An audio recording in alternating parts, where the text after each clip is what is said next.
Hello and welcome to the Story Behind the Stories, your weekly look at the pages of the Neepawa Banner Press. I'm Eoin Devereux, news reporter with the Banner Press, welcoming you once again to the show right here on NAC TV. I'm joined this week by Casper Wehrhahn.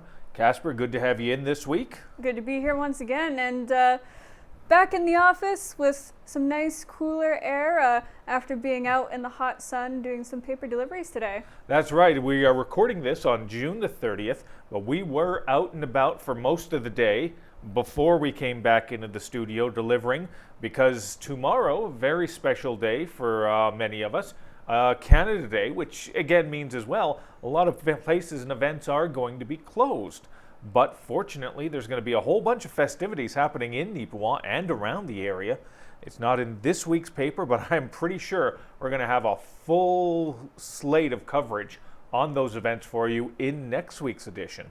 But don't worry, we still got a whole heck of a lot of interesting stuff to talk about this week, and a lot of it has to do with young people wearing fancy ties and dresses and whatnot.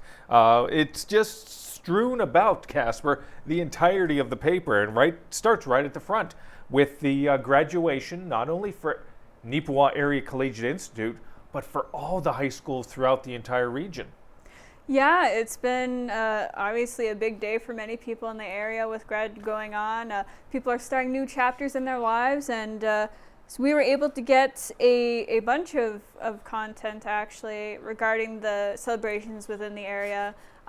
Some from in town here, of course. So we had Kira Patterson out on the ground. So we have a front page photo from her and some more on page 11. But then we had from other schools, I think Brookdale was one of those, we're going to have in a future paper, because we did get more after our print deadline. So we have some awards and more photos from those too. That's right. We were able to get in for this week Erickson Collegiate. We thank Erickson and their representatives for getting the information to us as they did, and as well Gladstone. Great to be able to get a picture and some details in from Gladstone as well. As Casper said, there are a few others that are still on the table. I believe we got a little bit of Carberry information that arrived just after our deadline. As Casper said as well, Brookdale is one that we just saved up. So the next couple of weeks is going to be very graduation heavy, but it's important to be able to share these for these young people and their families. This is a special time of the year. This is a commemoration, a celebration of all that they accomplished. Now, it's been a couple decades.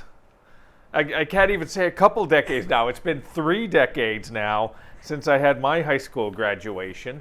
But I'll tell you what I remember from it myself, Casper. I remember I had a sweet mullet. It was really nice. It was good. It was thick and luxurious. Not so much anymore. And we were in the arena. I'm from Thompson originally, and we were in the arena. And even though it is northern Manitoba and it is pretty cold most of the time, the summers up there get sweltering hot. So I remember it just being like a sauna in there, because the school had a large number of graduates and all the family in there. The entire arena was full, and we were all just sort of with our little playbills, or whatever you call them. We were just like this. Oh, God. Oh, it's just too warm. But other than that, I don't remember much else from the ceremony. I may have dozed off during some of the speeches, I'm sad to say, but that's just the way it was for me back in the day. No, it was very much the same. You know, it's a sort of, although it is a big occasion, it is sort of dry with all the presentations going on. You know, it takes a few hours, so you're kind of sitting there, not doing a whole lot. Maybe your chair's a little bit uncomfortable. You know, you have all your fancy wear on, and then you have the robe too, so that's hot, so you get more tired from that too because you're warm. But yeah, just all that stuff going on for several hours. You kind of just want to doze off a little bit, take a little nap. That's true. One little thing that happens nowadays, though, for graduation, I think is kind of great. It didn't happen back in my day, was the little parades that they do. Neepawa, of course, Kira Patterson was out there and got a bunch of pictures from the parade that occurred last Saturday for the graduates, as they were able to celebrate not just with their friends and family, but with the entire community. We want to make it a whole community-oriented event, and fortunately they were able to do that in a great way, and fortunately the rain held off for them. Like, we never did that. Essentially, it was the graduation ceremony, you got hugged, then you all went to dinner, and then you just, you got out and you did your celebrating with your friends afterwards. You did the family obligation stuff, but then you did the real celebrating after midnight. Yeah, it's definitely something new here. That I believe just started with the pandemic. We hadn't done it before in my memory at all, and certainly not in my brother's time. It was more of a traditional sort of like safe grad thing. And actually back in his day, it was still being held in the high school gym here. I don't know if y'all know this. Some of you probably do. It's a decently sized area. If you're in there as a student and you're doing activities for gym class, not so much for doing a big ceremony like this. It gets very hot very quickly.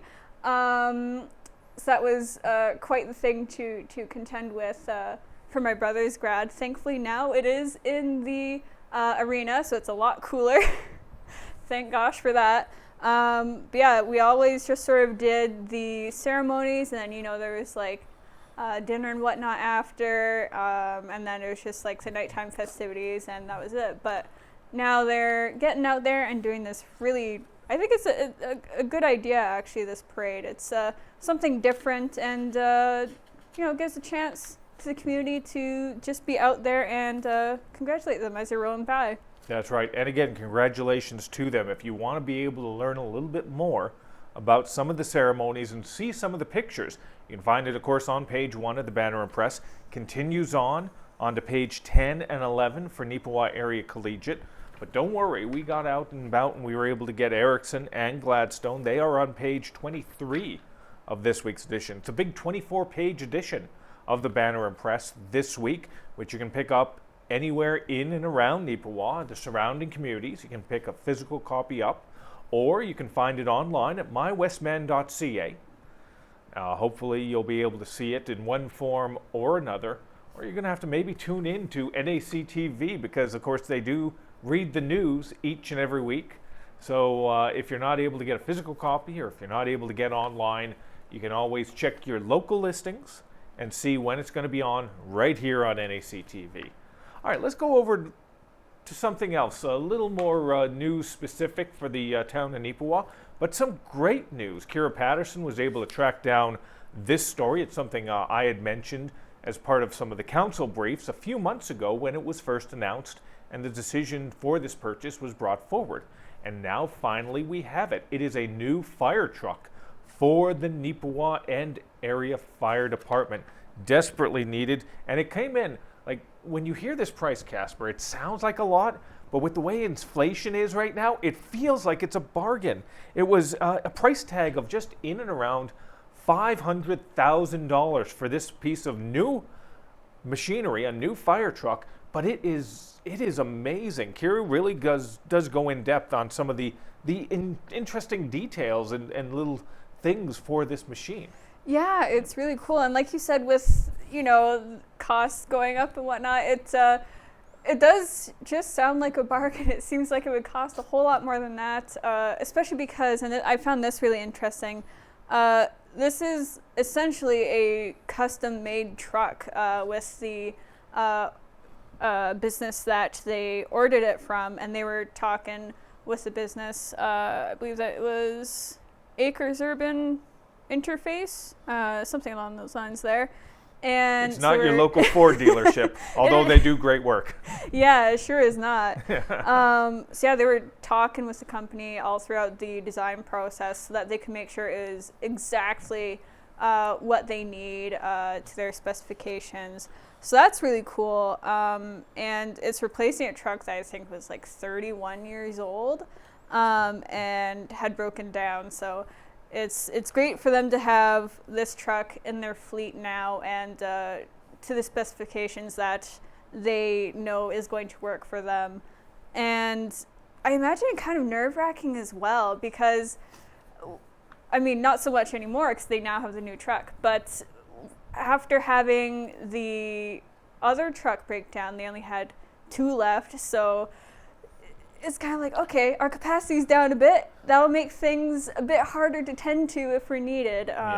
But now, thankfully, they don't have to worry about that. So that's awesome. What's interesting about it as well is the different technology. I mean, the fact is, and I didn't even realize this, this is the first machine that Neepawa has where the vehicle can be in motion, it can be moving and still shooting water. So other ones, they had to be static, they had to be stationary to be able to set up the hoses and all that and to shoot and to fight the fires. But this one, you're able to move around and still use it. And they also have, I thought it was interesting as well, a hose mechanism right at the front that they can use, and sort of they got a little joystick inside the cabin where they can shoot. It's like, it's almost like I'll age myself here, the old Nintendo game Duck Hunt, where you're just sitting there and you're shooting the little thing there with the joystick, and you're able to get instead of ducks, you're getting fire. It's really cool, and certainly this article taught me a lot, so thank you, Kira, for getting that story. And it was cool as well. I know I already talked about the customization, but it was really cool as well. They even got to choose like where all the buttons went in the cabin of the truck there, so that it kind of like felt natural for them. So that was really awesome. I didn't know that even when doing something like this, you could just get right down to those smaller details as well. So that's pretty cool. And yeah, just looking at the interior there on that page, it's incredible. It's incredible. And again, depending on when you're watching the show, if you're watching it after Canada Day, it's too late. But the truck will be out and about during the Canada Day festivities, so people will be able to see it out and sort of see this new piece of machinery there. So hopefully you're going to be able to get a chance to see it up close. Hopefully not for the reasons we bought it in terms of a fire happening, but hopefully for something a little more festive and fun. That story, again, you can find on page 2 of this week's edition of the Neepawa Banner Press. All right, let's shift over a page. Page 3, I'm very glad to be able to share this story with you because I have tried on 2 separate occasions over the last 2 years to share this story with you. Let me elaborate. Finally, Neepawa Legion is going to have an opportunity to recognize a retired military member. The gentleman's name, Honorable Lieutenant General Ray Crabb, retired, will be honored here in Neepawa on Wednesday, July 13th. He was born and raised in the Neepawa area until he was about 18 years old. Then he went away, went into the university, and then went into service with the Canadian Army, where he spent his career. A very illustrious career, I might add, through the ranks of Canada. Served many global postings. This man has a significant resume and one that he should be proud of, serving our nation and serving on a global scale. He is retired right now, but Neepawa wanted to commemorate him and the service he did do. They tried to do it in 2020 to begin, but of course, as you know, the restrictions came into effect. It was actually the second wave of regulations and restrictions regarding COVID-19. There was a ceremony scheduled for, I believe, in the summer of 2020, perhaps heading into the fall. And I sat down, I did an interview about all this, and it was in the can, as we say. It was done. It was ready to go on a page. And then the restrictions came down just before we went to print, and they announced that we weren't going to be able to do it, so we had to pull the story. It was like, oh man, all that work for nothing. Oh well. Fast forward a bit into 2021. I get a phone call from representatives from the Legion, and they say, okay, we're going to do it. This time we're going to do it during Remembrance Day. Fantastic, Casper. We're finally going to get this done, huh? Hooray. Yeah, working out. Let's go. Huzzah! So we're going to do it on November 11th, 2021. The restrictions, as they've been stated before, have been lifted. You're able to hold events. They're going to hold an event outside, actually. And, you know, a couple days beforehand, it was nice. We didn't have any snow, any real snow on the ground on November 8th, on November 9th. On November 10th, it started to get a little overcast, started to get a little dark and cloudy. And then, if you remember, because I was at the event, they still held the event, the Remembrance Day ceremony, but they held it in winter storm, blizzard-like conditions. So I was out at the cenotaph. I was just, wind was blowing in. It was unbelievable. And Lieutenant General Crabb, who now resides in Winnipeg, was unable to attend. So they had to postpone. They had to cancel again because to be able to travel in those conditions, it just wasn't safe. It was the first major storm of the season. Quite obviously not the last major storm of the season, if we all remember winter, not fondly, but we remember it. So it had to be postponed once again. So that's strike two. So third time, hopefully, is the charm. And this one is going to be the third attempt at it. And I'm feeling, Casper, I'm feeling optimistic about it. As I said, it's going to be happening on Wednesday, July 13th is scheduled right now. They're going to be going down to the cenotaph, some speeches, some discussions, then a small parade with individuals from the cenotaph outside the county court building over to the Legion. Then they're going to have a dinner there, and they're going to be able to celebrate. Mr. Crabb's going to be in attendance as it's scheduled right now, so it's nice that we're able to do that. And I'll be honest as well, I didn't even realize the history this gentleman had with this community before it was brought to me. So I'm looking forward to meeting the gentleman. Yeah, it's excellent to be able to shed light on this individual and, finally be able to have this commemorative event because, as you said, it's been a few tries. But no, hopefully it should be good. We have better months that's planned in, so won't be expecting any snowstorms, thankfully. Mother Nature, don't surprise us, please. Thank you. we wanna make sure that he gets his recognition there. And yeah, like you said, just incredible story and history there. So it's great to be able to put it out there. That's right. You're going to be able to find that story. It's on page 3 of this week's edition of the Banner Press. Very pleased to finally be able to share it with you after 2+ years of waiting. All right, Casper, fortunately you didn't have to wait so long to be able to share this next story we've got on our agenda.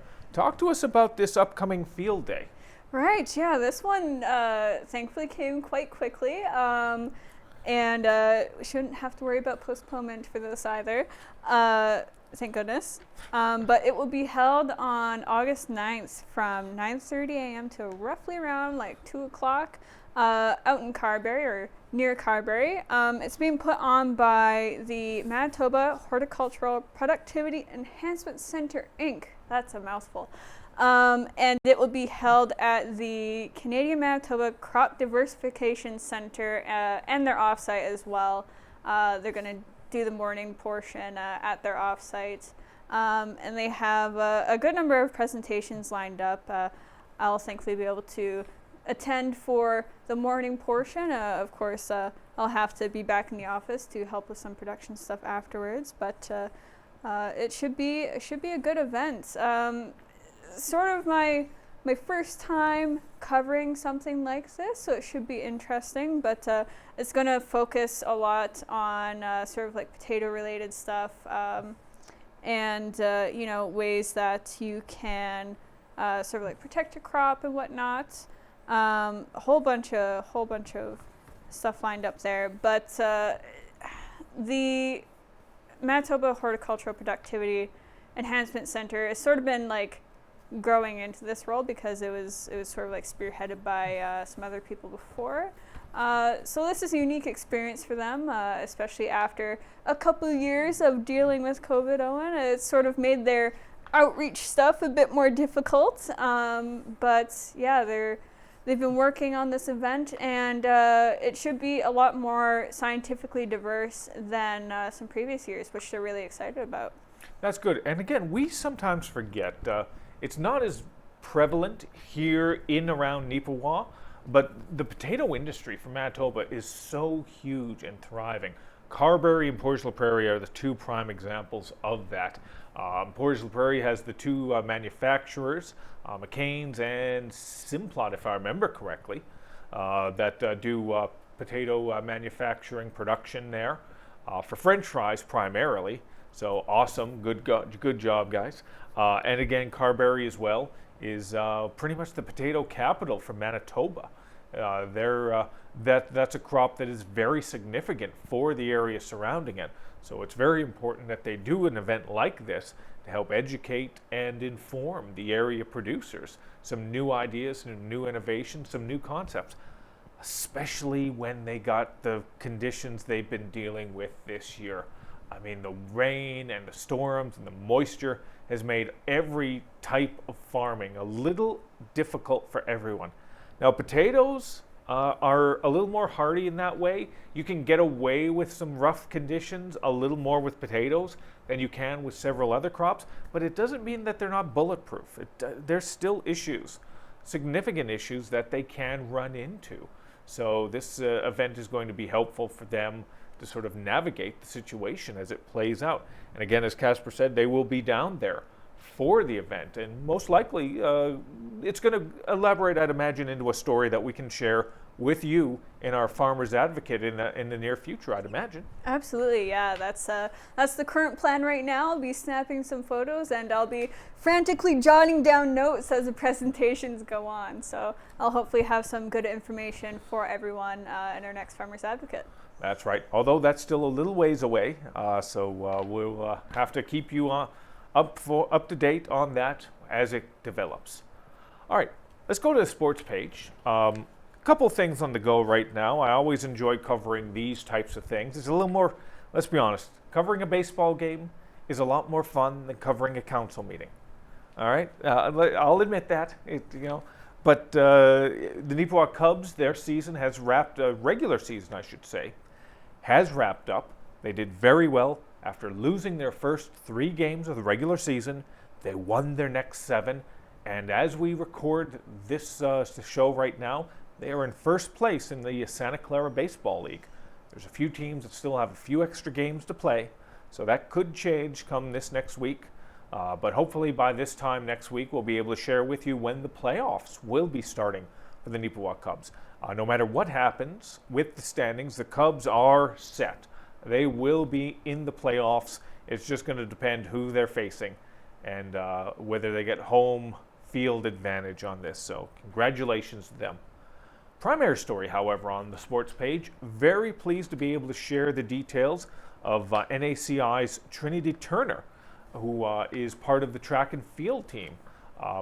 Track and field, a big part of NACI. Over the years, they have had a tremendous team, it seems, year in, year out. This year, no exception.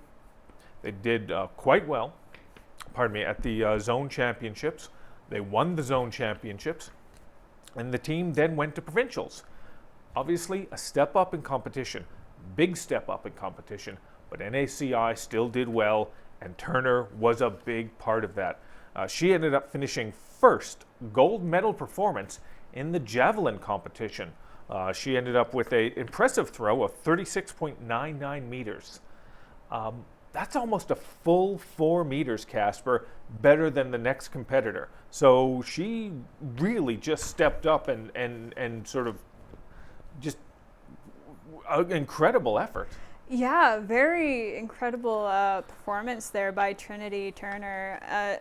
And I have to admit, I don't think I can even throw anything for 36 meters. So, hey, if you can do it, yeah, awesome. and again, the thing is, for you, those of you who have never had a javelin, held a javelin in your hand, it's not like it's not like a broomstick or anything like that. There's a little bit of weight to it. It's much taller than you think it is. And of course, it's got that wobble to it. So there's a very specific technique that has to be done with throwing something like that and throwing it as well as Turner does. But fortunately, Turner has a little bit of a family secret behind that. It seems like javelin is a real specialty event for everyone involved. Her brother Dax Turner, who we've talked about here and in the newspaper many a time, is at the University of Manitoba now with the athletics team, has done tremendously for Neepawa area over the years. And her father, Chris Turner, still holds records, I believe, in javelin from his time way back in the day when he was a high school student. So congratulations to Trinity and the Turner family. I got a feeling we're going to be talking about Trinity many a time over the next couple years on that. Also, a quick shout out in the story, the junior varsity girls team, they were silver medalists in the 4x400 meter relay at the provincials. Congratulations to them as well. Congratulations to everyone involved with that. Of course, you can find that information and the baseball on the sports page here in this week's paper. Before we go, let's just wrap up real quick, Casper, talk about a parade that's coming up shortly in Plumas. Yeah, this was a nice story to hear about, a nice thing to be contacted in order to cover it. But the Plumas Lions Club's annual parade and pancake breakfast is coming back. And that'll be held actually on July 23rd. It'll be from 9 a.m. to 9:30.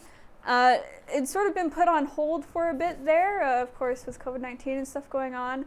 Not really being able to hold events in the same way, but it is back for this year, so people will be able to go out to Plumas and see the parade and have some good pancakes for breakfast as well. And it should be noted too that the funds from the pancake breakfast are going to a very good cause as well. The pancake breakfast is completely sponsored by a couple businesses from our area here, so all 100% of what's given will be donated to an individual in the community there who is unfortunately going under some cancer treatment. So very good cause there. They started treatment about roughly over a month ago now, and I know they have used the individual's name in some posters and whatnot before, but since I didn't have direct contact with the family, I didn't feel completely comfortable mentioning them by name. But yeah, so be sure to get out there, enjoy the parade, and have a nice breakfast for a good cause. That's right. It's very important when you're in this type of industry, whether it's newspapers, radio, or television. We do try to be respectful to the families involved in a situation like this. And it's a tough tightrope to walk sometimes. So sometimes it's better to be on the side of caution. And this is one of those cases. But we do hope that the community and the outlying community, even outside of Plumas, steps up and supports in some way, shape, or form. Because that's very important. And it's nice as well to be able to go out and do these types of things again. We are talking more and more over the last few weeks and months about people going out and doing that. It feels nice. I know we're not in a version of normal, Casper, but whatever our normal is right now, it feels kind of good for me, I think, that we're able to sort of circumvent and work around the situation and find that normal. Yeah, we're finding ways to, still take this seriously, I think, while finding ways to, be able to do these sorts of events again to not only help people out, but also to, just have that general sense of community fellowship again. So that's a great thing to see, because, that sort of sense of community is, very important for communities. And I think that's something that people have been missing over the past few years. So that's right. It's great to see that back out there again, and really sort of starting to pick up in these past few months. That's right. And again, if you have any types of events happening in your community like this, we would love to hear about them. And you can do so by contacting us at the Neepawa Banner Press at 476-3401. That's a primary number we can be reached at. If you have any news tips or suggestions, greatly appreciated. Or if you'd prefer to do it by email, you can contact us at news@neepawabanner.com. If it's sports related, sports@neepawabanner.com. We just want to be able to hear that. We try the best we can to get out and about as much as we can. We can't be everywhere. We need you sometimes to be our eyes and ears. It would be greatly appreciated. So once again, for Casper, I'm Eoin Devereux. And for NACTV and the Neepawa Banner and Press, I thank you for tuning in once again to the stories behind the stories. Have a good Canada Day.